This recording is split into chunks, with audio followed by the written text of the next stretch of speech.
It's February the 10th, 1945. High in the skies of the Pacific Ocean, Louis Edward Curtis is flying in formation with a fellow aviator returning from a scouting mission over the south of Taiwan. It's a four-man squadron, but they split as they fly over the shores of Bataan Island. Curtis is a very experienced pilot, an ace from the Western Front. He's taken down 8 enemy aviators during the war in Europe and has already claimed a 9th since his deployment to the Pacific. This has made him one of the very few aces to have claimed a kill from every single major Axis power, and a very respected man among his squadron. Under him is his trusty P-51 Mustang, nicknamed Bad Angel. His impressive skills had not yet been put to the test today. Their mission had been an uneventful one. They were sent to scout a temporary airfield to investigate it for enemy activity, but they found no airfield in the area. He's looking down at the rocky shores of the island below when Lacroix, the leader of the other half of his squadron, reports that they found and are attacking an enemy airfield on the island. Enemy airfield on the other side of the island. Let's go. Curtis quickly notifies his wingman, and the two rush in to support. By the time they arrive, they see things already burning on the ground and pillars of tracers shooting up towards his allies. With the element of surprise in their hands, the two pilots dive down upon the Japanese position.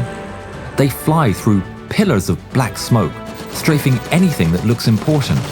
Landed aircraft burst into flames under their barrage.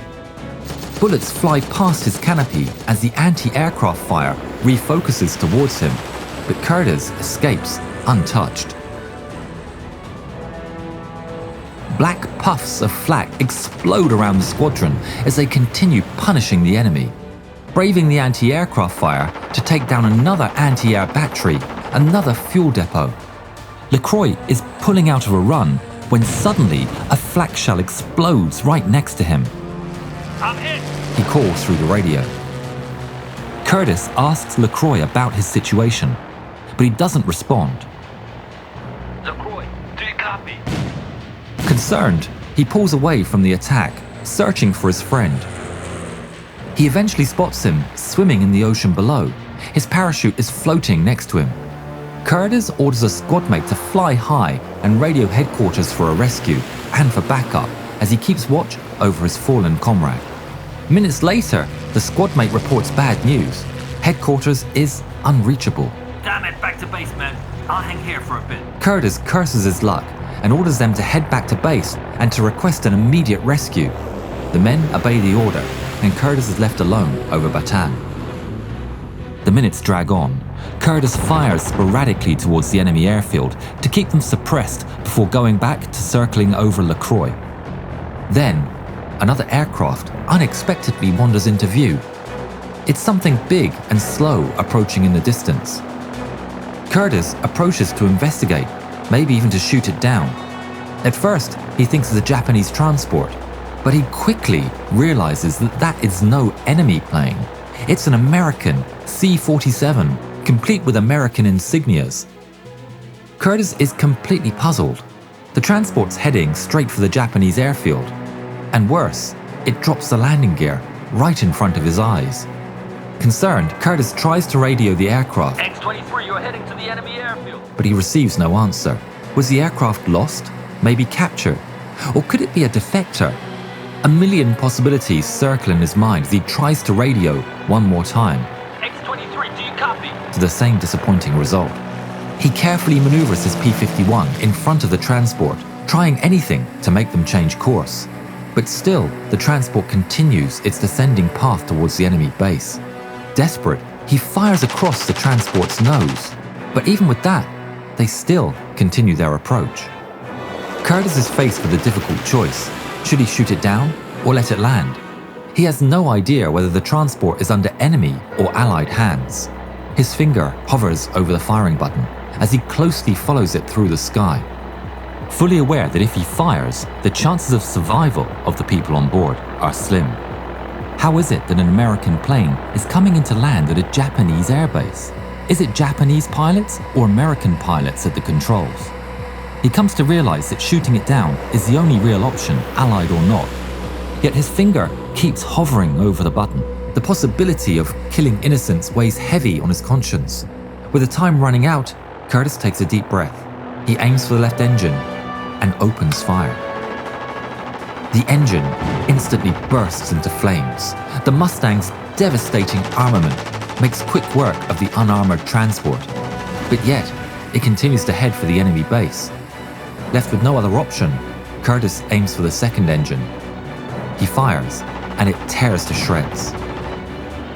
It too now bursts into flames, and the C-47 quickly loses speed. His stomach lurches as he watches it slowly glide into the waves. The pilots expertly ditch it into the ocean, just 300 yards from shore.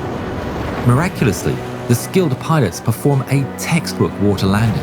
The aircraft is unscathed. Curtis watches in both relief and confusion as a dozen people emerge from the transport and board 3 survival rafts. They're Americans. The survivors pick up LaCroix from the water, who explains the situation to them. That airfield, it's Japanese. Alarmed, the survivors paddle away from the shore, and the Japanese don't realize their presence. Curtis waits as evening turns to dusk. No rescue comes, and he's running out of fuel. Reluctantly, he returns to base, leaving the survivors to fend the night alone, adrift in the waves. Upon his return, he informs command that he's decided to perform the rescue the following day. A sleepless night passes. Curtis jumps back into his P-51 early in the morning. The weather has taken a turn for the worse. Strong winds and clouds threaten the rescue mission, but it must go ahead.